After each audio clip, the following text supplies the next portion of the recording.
నీ ఇష్టానుసారంగా వివాహం చేసుకో, కష్టాలు కొని తెచ్చుకుంటావు. దేవుని చిత్తానుసారంగా వివాహం చేసుకో, సాధారణంగా కష్టాలు వస్తాయి. మరి ఇష్టానుసారంగా వివాహం చేసుకుని కష్టాలు కొని తెచ్చుకున్నా, యేసయ్య చిత్త ప్రకారం వివాహం చేసుకున్న కష్టాలు వచ్చినా డిఫరెన్స్ ఏమిటి బ్రదర్?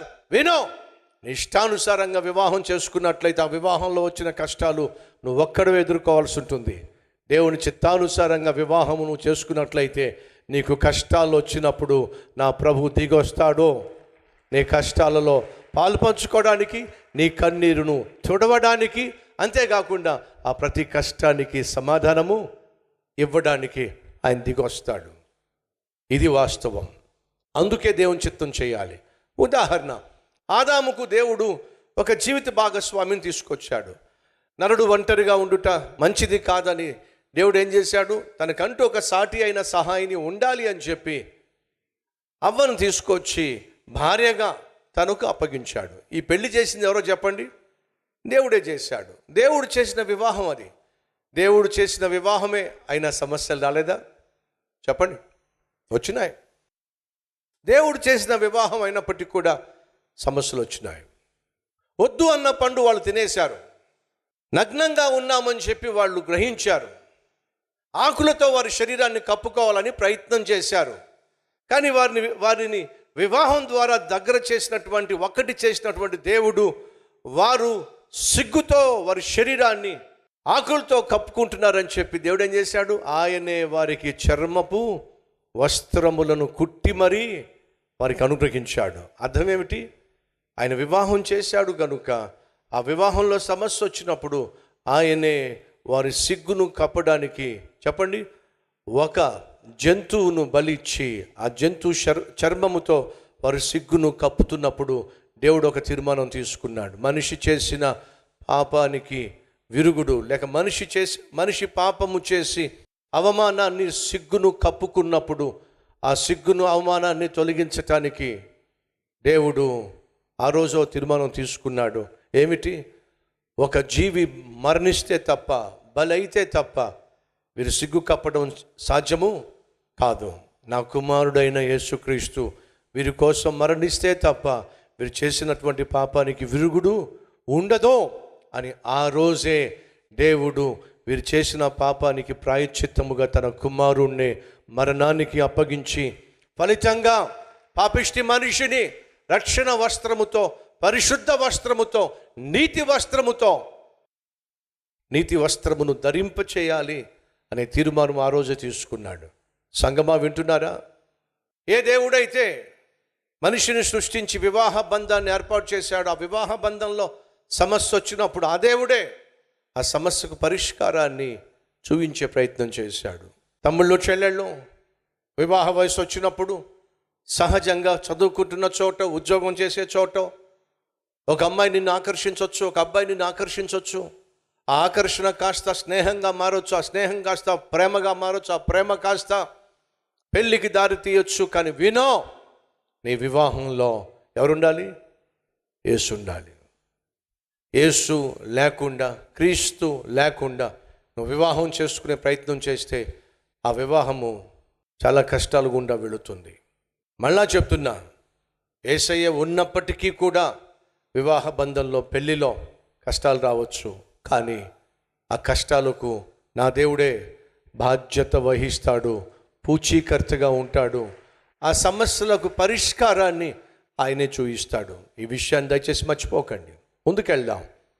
కానా అనేటటువంటి ఊరిలో అనుందా, పట్టణములో అనుందా? ఒక్కసారి మీ బైబిల్ చెప్తారా?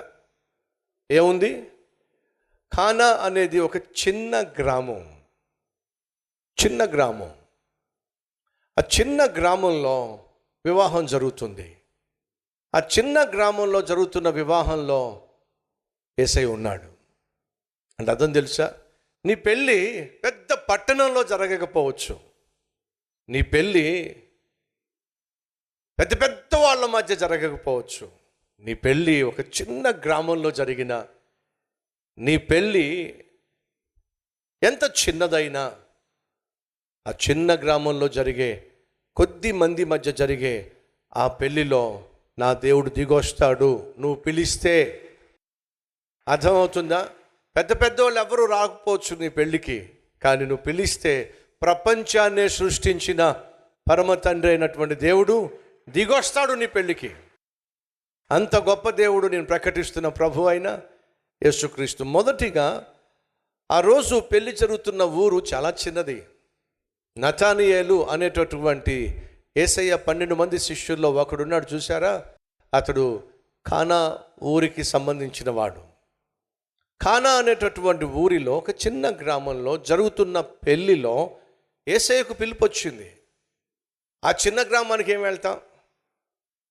పెద్ద పెద్ద వాళ్ళ పట్టణానికో పెద్ద పెద్ద వాళ్ళ ఇళ్లలో జరిగేటటువంటి పెళ్ళిళ్ళకో వెళితే బాగుంటుంది, కానీ ఆ చిన్న గ్రామానికి ఏం వెళ్తాను నేను అని యేసయ్య వెళ్ళకుండా అయిపోయాడంటారా? లేదండి, అదే చెప్తున్నా. తమ్ముడు చెల్లి, రేపటి దినాన నీ పెళ్ళైనప్పుడు అది ఎంత చిన్న ఊర్లో, ఎంత కుగ్రామంలో నీ పెళ్ళి జరుగుతున్నా నిర్మోహమాటంగా ప్రభు యేసుక్రీస్తుని ఆహ్వానించు. ఆయన వస్తాడు. ఎందుకని? ఆయన నిన్ను ప్రాణంగా ప్రేమించిన దేవుడు. కానీ ఆ పెళ్ళిలో ఎవరుండాలి? దేవుని చిత్తం ఉండాలి, దేవుడు ఉండాలి. ఇష్టానుసారంగా మాత్రం పెళ్లి చేసుకోవద్దు. అనగా అర్థం ఏమిటి?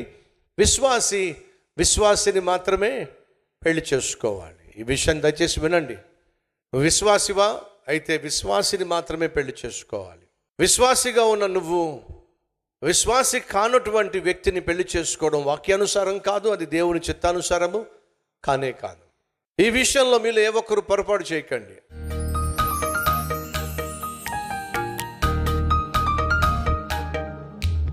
మహాపరిశుద్ధుడు అయిన ప్రేమ కలిగిన తండ్రి, పెళ్లిలో సమస్య వస్తే ఎవరు దాన్ని తీర్చగలరు?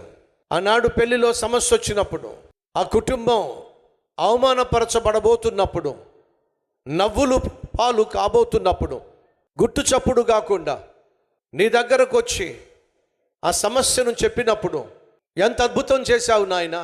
ఎవ్వరికీ తెలియకుండా ఆ సమస్యను పరిష్కరించేశావు నాయనా. అయ్యా, ఈరోజు ఎవరి కుటుంబంలో ఏ సమస్య ఉందో, కుటుంబము అనేది బహు విలువైనదని, వివాహము బహు ఘనమైనదని, నువ్వు చేసిన అద్భుతాల్లో మొట్టమొదటి అద్భుతము వివాహంలోనేనని నాయన నీ వాక్యము సెలవిస్తుంది. అది చిన్న గ్రామము, అది చిన్న కుటుంబము, అయినా అద్భుతం చేశావు నాయన. ఈరోజు మాలో చిన్న కుటుంబాలు చాలా ఉన్నాయి నాయన. మా జీవితాలు చాలా చిన్నవి, మా కుటుంబం చాలా చిన్నది, మా బ్రతుకులు చాలా చిన్నవి, అయినా మమ్మల్ని పట్టించుకునే మహా గొప్ప దేవుడు నాయన. మా జీవితంలో మహా గొప్ప అద్భుతము చేయగలిగిన నాథుడు నాయన. నీకు వందనాలు, స్తుతులు, స్తోత్రాలు చెల్లిస్తున్నామయ్యా.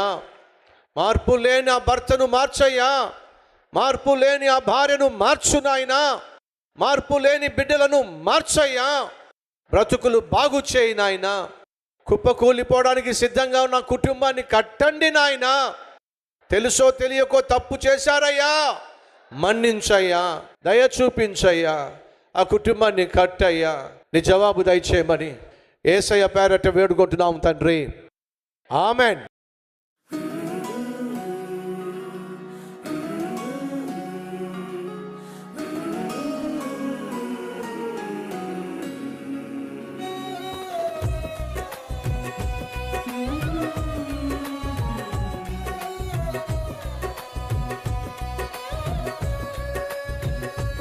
ఈ క్లుప్త డైలీ డివోషన్ మీకు ఆశీర్వాదకరంగా ఉంటే 10 మందికి షేర్ చేయండి, లైక్ చేయండి, అలాగే ఖచ్చితంగా కామెంట్ పెట్టండి.